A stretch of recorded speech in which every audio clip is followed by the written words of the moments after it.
Hello and welcome to my anime channel. Make sure to subscribe for more daily anime content. So today we're looking at an article which is going over the whole expansion of demand within Pokemon. I have seen a few PokeTubers saying that the demand is waning and it's going to reduce. I personally disagree with that, not for the sake of being difficult, I'm not like that, but for the simple fact that this is the 25th anniversary year. We do not know the confirmed pack, which is going to be the 25th anniversary pack, and they're not going to really reveal that to us until probably nearer to the late stage of the game, of the year. Maybe nearer to August, November time, maybe even, as a Christmas product. You never know, that could be the way. But we'll go through the article and I'll analyse and give you my opinions based on what this article is saying. This is actually courtesy of Polygon.com, so all accreditation goes to them. It says, with the Pokemon card bubble getting bigger, there's one way to keep it from bursting. The price of Pokemon cards is through the roof. Speculators are sinking hundreds of thousands of dollars into individual cards. Some are gobbling up vintage unopened boxes for extraordinary sums, flipping them onto an open market starved for the rarest ones. It's reached the point where companies that grade the cards for auction simply can't keep up. Now the craze is extending to new in-box Pokemon cards around the country, and retailers are struggling with unhappy customers. The situation peaked in February during a McDonald's promotion. Right, I will say this here. In McDonald's, they were doing the 25th anniversary promotion maybe in February for America. Here, it's actually still ongoing. It's in May. It's basically happened from about mid-May. I think it was like the 18th or the 19th of May. And as far as I'm concerned, it's still ongoing for at least another couple of weeks, if not maybe a little bit longer. So that might alter things as well. Participating restaurants gave out packs of collectible cards inside Happy Meals to celebrate the trading card game's 25th anniversary. These bundles just happened to include some rare holographic variants of beloved characters. Greedy adults rolled in before many kids could buy their share and wiped out the entire stock to flip them on the second market. The current situation at retailers like Target is even worse. According to a report from Vice, people are camping out overnight waiting for the next shipment of Pokemon cards to show up. They're after tins of cards called Shining Fates, and in particular a Charizard that's going for between $600 to $800 online. The gathering has shown so large that corporate has given managers the green light to call in law enforcement to break things up.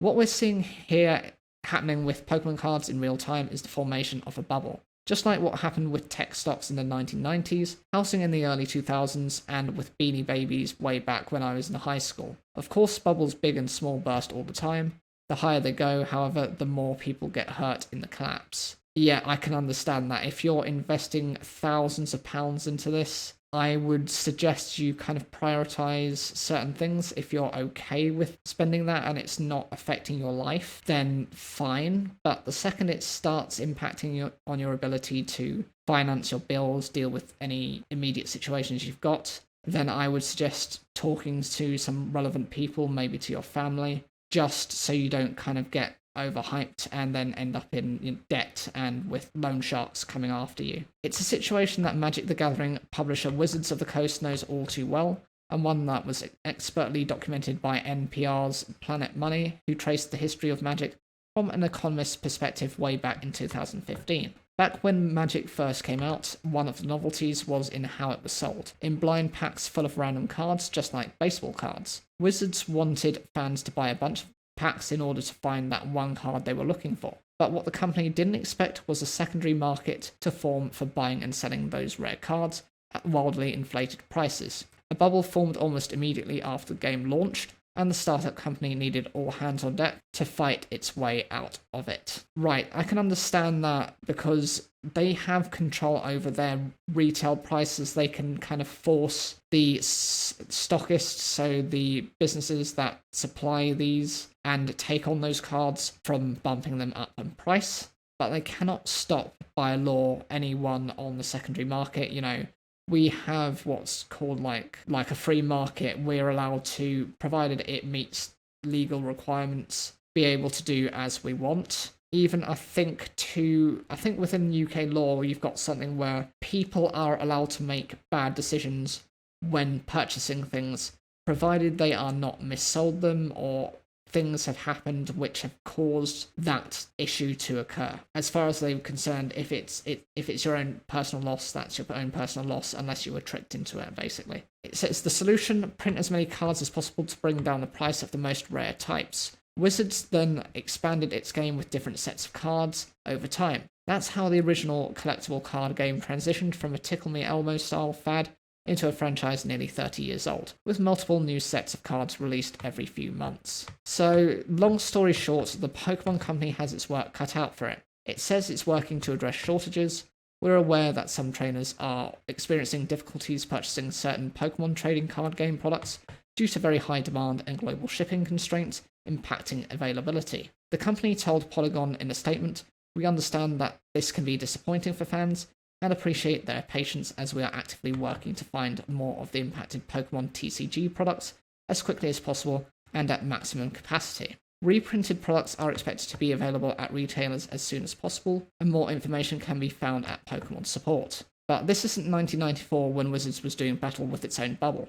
It's 2021, and things are a lot more challenging. Not only does the Pokemon Company need to work incredibly hard to meet consumer demand, it needs to meet it during an ongoing global pandemic, and in the shadow of a shipping fiasco in the Suez Canal that will continue to impact global trade routes for months to come. The whole time, rabid influencers and would-be analysts would be riding the wave of Pokemon popularity, using it to boost their various social media and streaming video channels.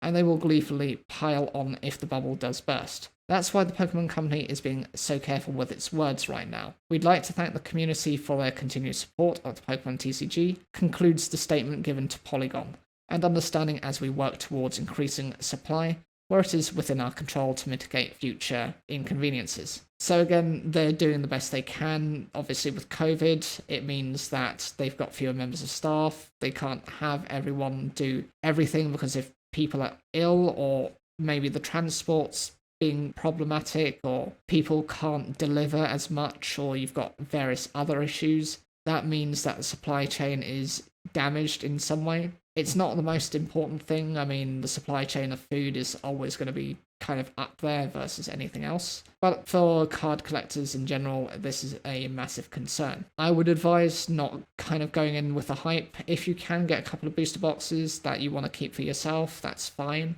But just don't go mad, it's not worth it. I am planning for mine to open mine all up. I will be keeping them sleeved and protected as well. With 5 booster boxes, I will definitely be getting some of the decent ones in that set. Hopefully I'll get a lot of the variations. My favourite is definitely Vaporeon, and I also like Leafeon and Glaceon, so if I can get those Pokemon, I would be very happy. Anything I'm just really happy and grateful for, but if I can get further support from those cards, why not? What do you guys think of the current situation? Is this something you're concerned about? Do you think the bubble has already burst? Or do you think it's kind of, okay, I'll give you my kind of final opinion on this. I think the market is tempering it down slightly. The reason I say that is only because of the 25th anniversary set.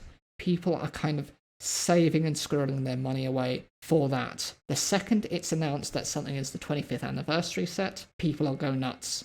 You think the pre-orders have been bad so far? No. I don't think Chilling Reign is going to be the 25th anniversary set. I think it's either going to be Evolving Skies or maybe something that's not even been revealed yet. When that comes to the fore, it's going to go insane. That's the point where you kind of need to be on board and hearing all the information before anyone else does. So whatever you think, leave those comments down below. Like the video if you enjoyed it, and don't forget to subscribe for more daily anime content.